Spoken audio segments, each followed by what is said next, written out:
leaning back further while doing the leg presses.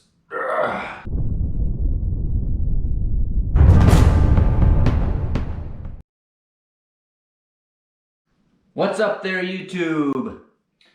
David coming back at you again. Home for the day. I took off today from work. Got an hour-and-a-half massage. It's a very rainy, wet, moist. That's what she said. Day out there, and thought I'd make a video here, just a reaction video on hypertrophy for quad growth. So that's what I'm gonna do here. Just play this video and give you all my opinion. So so basically, it's talking about how to maximize quad growth in the legs, in what type of exercises promote most growth. So, all right, let's get right to it. What are the most effective and efficient exercises to maximize quadriceps hypertrophy? The findings of a brand new study have some potentially important details. It has compared two different leg extension variations. Some of you may be thinking, why leg extensions? Aren't squats and leg press variations the best way to grow the quads? As we'll see later, these exercises absolutely can grow the quads well, but they aren't enough because they fail to meaningfully grow a certain head of the quad. Leg extensions, on the other hand, have been documented to grow all four heads of the quads well, especially the region that squats and leg presses minimally grow. We'll also mention some underappreciated alternatives. So in the past, I mean, I've always done leg extensions, but I don't feel like I'm pushing myself enough. I used to always just do mostly squats and leg press, but to really isolate those quadriceps. So in this study, I guess they determined that the angle of your, I guess we'll get into it here, and so me having to explain it, but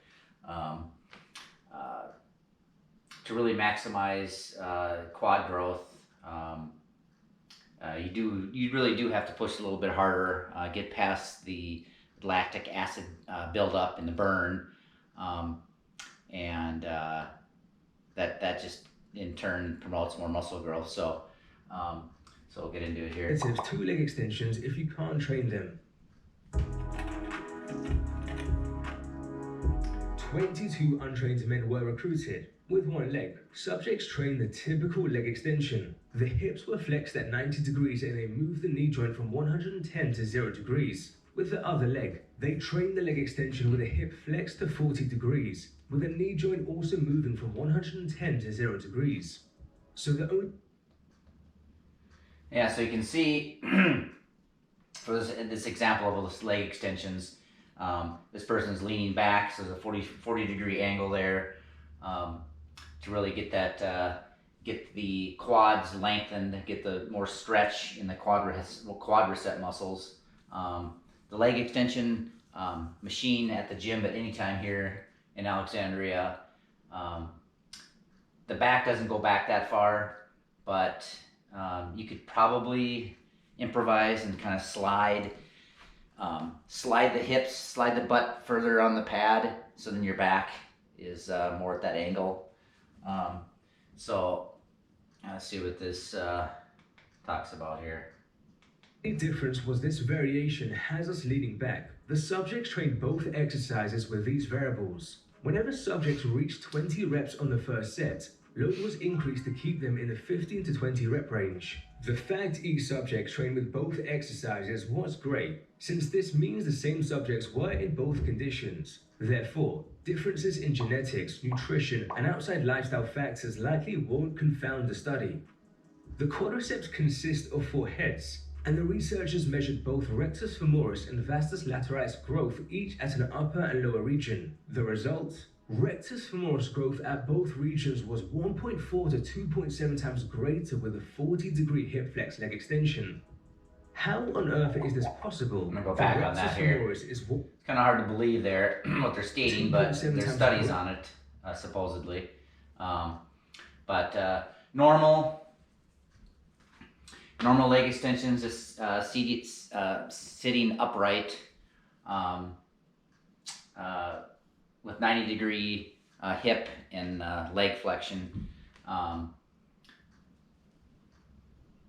normal, you can see the change in thickness of the quads and then the leaning back on the leg extensions. See how much more growth. 2.5% more, 2.7% times more growth. Saying percent. 2.7 times more growth. And then for the lower region of the quadricep, 1.4 times more growth. Makes you think that we've been doing leg extensions all wrong all these days. So probably have to give this one a try. All right. With a 40-degree hip flex leg extension. How on earth is this possible? The rectus femoris is what we call a two-joint muscle. It crosses both the hip and knee joints. So besides contributing to knee extension, it also contributes to hip flexion. Consequently, with the leg extension, leaning back allows us to lengthen the rectus femoris more. That is, it's in a relatively more stretched position. This is important. As mentioned previously at the House of Hypertrophy, training muscles at longer lengths seems to build more muscle, and this new study adds to this body of literature, with the rectus femoris growing better with a leg extension variation that positions it at a longer length. The other three quad heads are one joint since they just cross the knee, so all contribute to just knee extension. So provided we're moving the knee joint through the same range of motion, which was done in this study, we'd expect these muscles to grow similarly between both variations as they're moving through the same muscle lengths. Yeah, you get more stretch. Vastus lateralis growth at both regions was fairly similar between the two leg extension variations. There are at least three questions you might have. The subjects were previously untrained. What about trained people? What about laying down to 0 degrees of hip flexion? And what about alternatives to leaning back leg extension? A paper from Japan published last year potentially answers the first two questions. 9 bodybuilders were recruited. They performed the leg extension with 0, 40, and 80 degrees. Who's going to do a lay down one like that during though? Each. Muscle activation was indirectly measured with MRI. Both the 0 and 40-degree hip flexion leg extensions produced higher upper and middle rectus femoris activity than the 80-degree variation. Lower rectus femoris activity did not statistically differ between them, but we still see the values tended to be higher with the 0 and 40-degree variations. Therefore, this study suggests trained individuals might also benefit from leaning back leg extensions, but there doesn't seem to be a greater benefit for 0 degrees compared to 40 degrees of hip flexion. If anything, the raw numbers favor the 40-degree variation. However, I will note that although this muscle activation measurement has been associated with actual muscle growth in previous analyses, the context of these papers are important. None of these papers verified that this muscle activation measurement successfully predicted muscle growth when comparing exercises at different muscle lengths. And I think it's possible this measurement fails to fully account for passive forces that occur when a muscle is at longer lengths. I say this to say it's possible these results underestimate the muscle growth potential of 0 degree hip flexion leg extensions. Thus, hopefully we get research comparing the 0 to 40-degree variations. For now, we can at least say it's likely both 0 and 40-degree hip flexion leg extensions are better than a traditional variation for overall rectus femoris development. But what if you can't perform leaning back leg extensions? The reverse Nordic curl and sissy squat are both potentially great alternatives. So the sissy squats, you see Sam Sulek doing quite a bit. Obviously with weight on his back on the Smith machine. I haven't really tried those out, but I think just altering your leg extension angle and leaning back, you'll be able to get those quads lengthened and stretched out a little bit more and grow more muscle basically. So I guess you can do these here to, if you have flexibility to warm up the quads. I think that'd be a good warm up before you jump on the leg extensions. But for me, I would just start really light on the leg extensions, get those quads really warmed up first before you start doing the 40-degree hip flexion, basically for the leg extensions. Are performed with virtually no hip flexion, just like the 0-degree hip flexion leg extension. But unlike the 0-degree hip flexion leg extension, both of the exercises allow us to bend our knees to an even greater degree of flexion. I'll pause this for a second. Make sure that I have this at the highest quality. Good, I do. In addition to lengthening the rectus femoris even more, all other 3 quad heads are going to be trained at even longer muscle lengths than what we achieve with leg extensions. Does this mean these 2 exercises can grow these 3 quad heads even more than any leg extension variation? Maybe, but it is also possible that there's a threshold to the amount of muscle lengthening that's beneficial for growth, such that these 2 exercises don't build the 3 quad heads more than any leg extension variation. There are also some other subtle differences between these exercises. Hopefully future research compares them to tease out any potential differences in growth. For now at least, I believe we can hypothesize both of these are going to be excellent alternatives for growing the quads, particularly the rectus femoris. Depending on your current level, these 2 exercises may be too hard or easy to perform, but I've mentioned some training and progression tips in a pinned comment if you're interested. This discussion 45 so far has been 100-pound centered around barbell. maximizing muscle hypertrophy, there. but I will say if you just rather train with normal leg extensions, that is perfectly fine. At the end of the day, although it may not be the biggest bang for your buck, it still will build muscle. Alright. The exercises mentioned so far largely involved isolated knee extension, but the quads are commonly trained with combined knee and hip extension exercises. We have multiple studies suggesting all of these exercises likely minimally grow the rectus femoris, but develop the other vastus muscles well. The lack of rectus femoris growth from these exercises can likely be explained by the simple fact the rectus femoris is a 2-joint muscle. During the bottom position of any combined knee and hip extension exercise, we need to produce both knee extension and hip extension. But since the rectus femoris is involved in hip flexion, the opposite of hip extension. So, on squats, I've been going way lower than I used to. As you can see in some of my videos, if you look back at my leg workouts, the squats, I've been going almost ass to the grass, getting those glutes and the quads fired up even more. So, that's what I'll stick with squats. Go down lower than last time.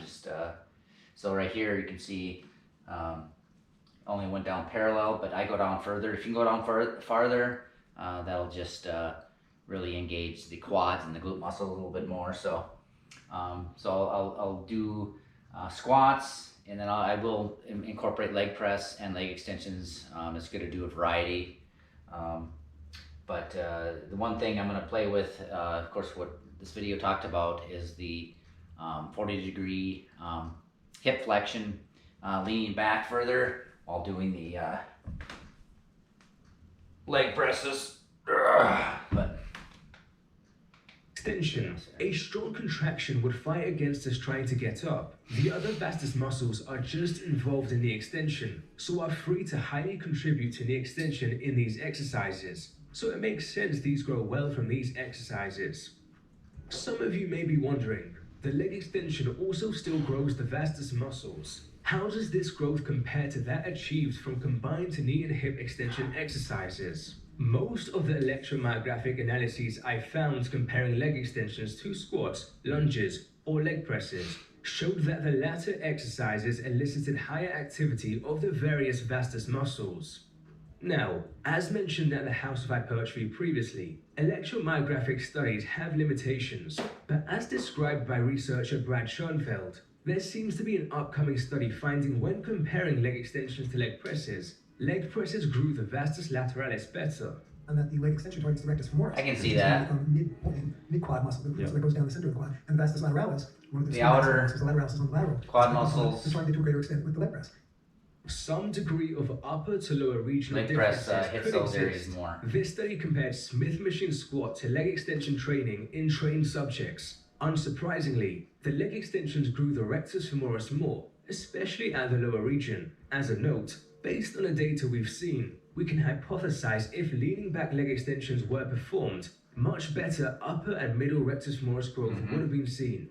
Vastus lateralis growth at the upper and middle portions tended to be better with the Smith machine squats, while growth at the lower portion fascinatingly favored the leg extensions. I should note there were a couple of limitations with this study, so I would like to see another study like this. But in total, the available evidence leans towards the idea that growth of the vastus muscles, at least in certain regions, can be better with combined knee and hip extension exercises. So to maximize overall quad growth, having both an isolated knee extension and combined knee and hip extension exercise is probably a great idea. We'll have future videos at the House of Hypertrophy exploring and comparing different squat, leg press, and lunge variations, so stay tuned for that.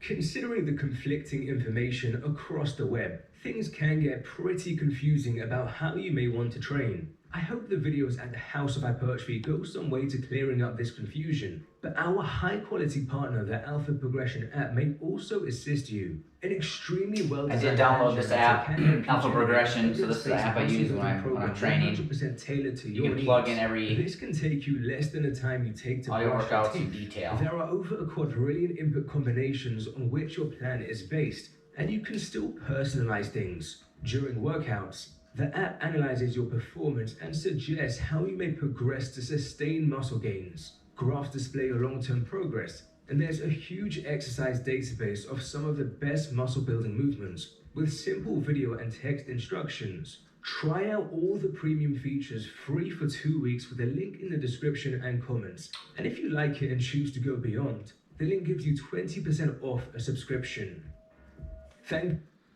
Well, that's it. That's basically it.